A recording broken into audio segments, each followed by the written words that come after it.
All right, we're doing greatest common factors so that we can start factoring. We've talked about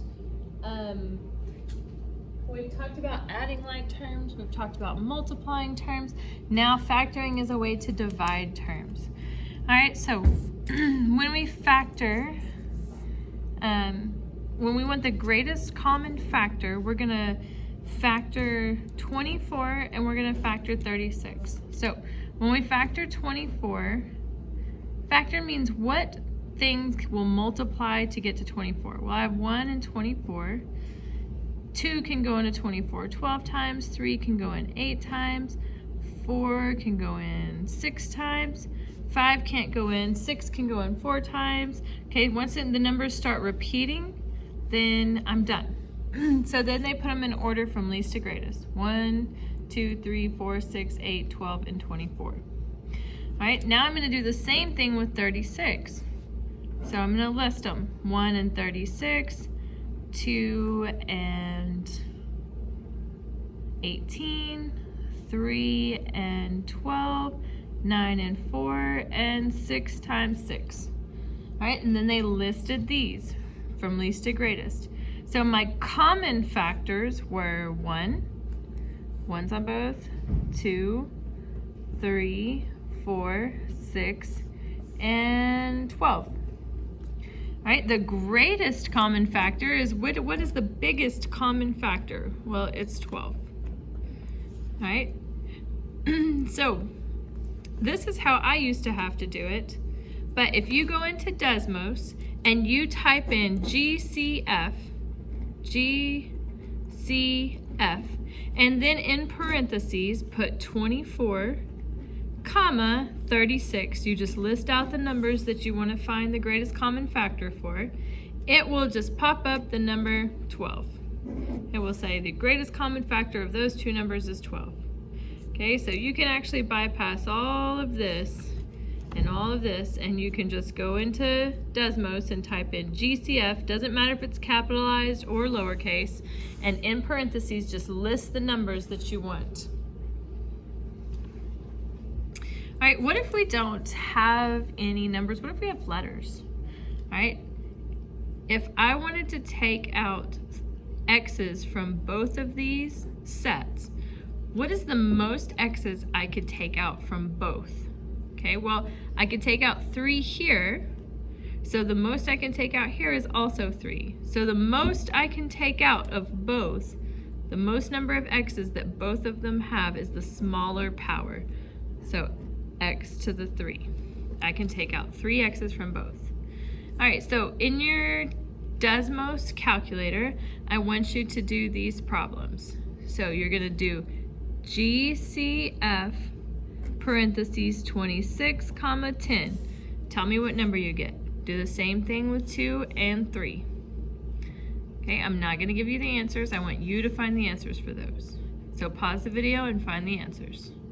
All right, let's look at 4. I have 1x here, x to the 1, x to the 7. We already said we can only take out the smaller power.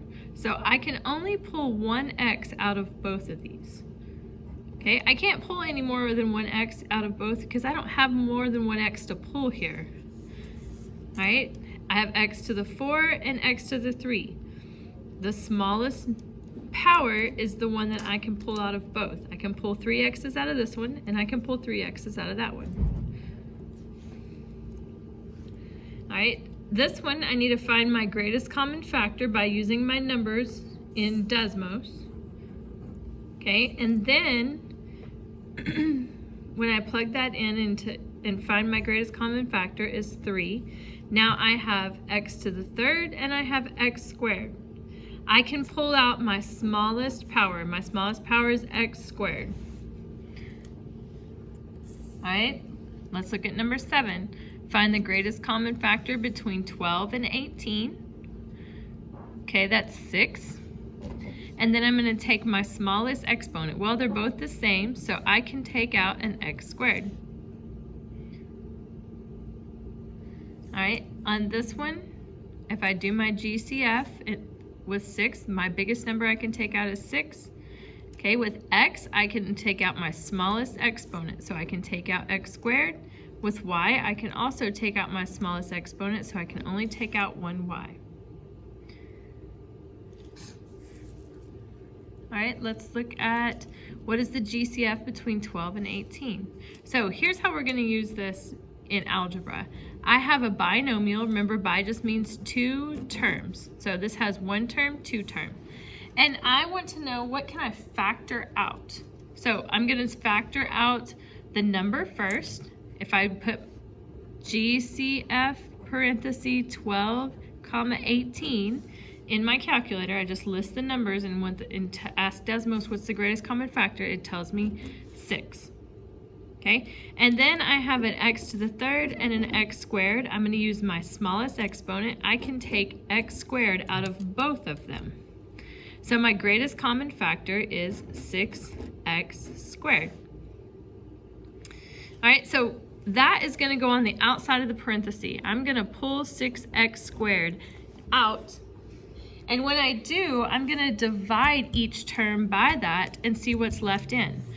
Okay, so when I divide 12x to the third by 6x squared, 12 divided by 6 is 2. 3 minus 1 is just 1x. Then I'm going to do the other term by my factor. 18 divided by 6 is 3. X squared minus x squared, they both cancel out, and I'm just left with the 3. Okay, this is backwards from what we usually do. What we've been doing with multiplying is distributing, multiplying this times this. 6 times 2 is 12x to the third plus 18x squared. So this is what they originally gave me. What we've been doing is multiplying. Now we're dividing. We're trying to figure out, what did they multiply to get this? All right, on to the back side. All right, this one has 3 terms. So I need to find the greatest common factor of all 3 numbers. So I'm going to type in GCF into Desmos, and in parentheses, I'm going to list all 3 numbers, 8, 16, and 4. Okay, whenever I put that in, it tells me my greatest common factor is 4. Okay, I see I have x to the 5th, x to the 3rd, x to the 2. I'm going to take my smallest exponent, and that's what I can pull out of all 3 terms. So I can pull out a 4x squared out of all these terms. So that's what goes on the outside of my parentheses. And then I'm going to divide each term by 4x squared. 8 divided by 4 is 2. 5 minus 2 is to the third. 16 divided by 4 is 4. 3 minus 2 is x to the 1. 4x squared divided by 4x squared is just 1. Not 1x, because my x's cancel out to 0.